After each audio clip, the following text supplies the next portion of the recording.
চলিবা যদিহে তুমি তেওঁৰ পথ চলিবা যিশুৱে হৈছে ঈশ্বৰৰ অৱতাৰ ঈশ্বৰৰ পুত্ৰ সৰগ কুমাৰ যিশুৱে হৈছে ঈশ্বৰৰ অৱতাৰ ঈশ্বৰৰ পুত্ৰ সৰগ কুমাৰ।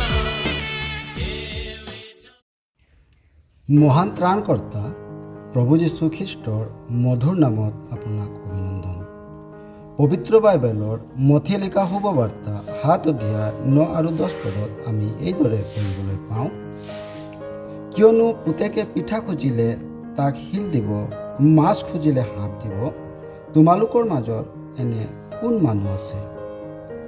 যিকোনো মানুহৰ বাবেই নহওক কিয় তাৰ সন্তান তাৰ বাবে বহুমূলীয়া হয় আৰু সেই সন্তানৰ বাবে সকলো ধৰণৰ সুৰক্ষা ব্যৱস্থা কৰে, সকলো ধৰণৰ প্ৰয়োজনীয়তা পূৰ্ণ কৰে, তাৰ ভৱিষ্যতৰ বাবে তাক তৈয়াৰ কৰা হয় আৰু তাৰ মংগলৰ অৰ্থে সকলো ধৰণৰ প্ৰচেষ্টা কৰা হয়।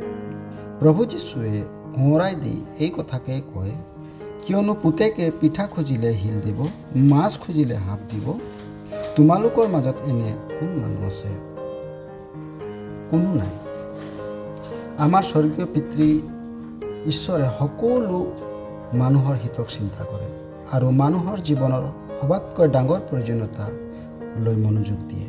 মানুহৰ সবাতকৈ ডাঙৰ প্ৰয়োজন হৈছে পাপৰ ক্ষমা ও পৰিত্ৰাণ, যাৰ অবিহনে মানুহক অনন্ত কালৰ বাবে ঈশ্বৰৰ পৰা পৃথক হৈ নৰকদণ্ড ভোগ কৰিব লাগিব। এই কাৰণে প্ৰভু যীশুৱে মানৱ ৰূপ লৈ এই পৃথিৱীলৈ আহি আমাৰ সকলোৰে পাপৰ দণ্ড সহিলে।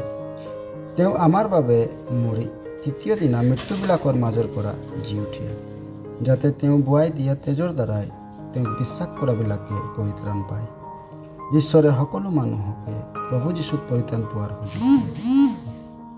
আজি আপুনি ঈশ্বৰৰ পৰা কি খুজিব বিচাৰে?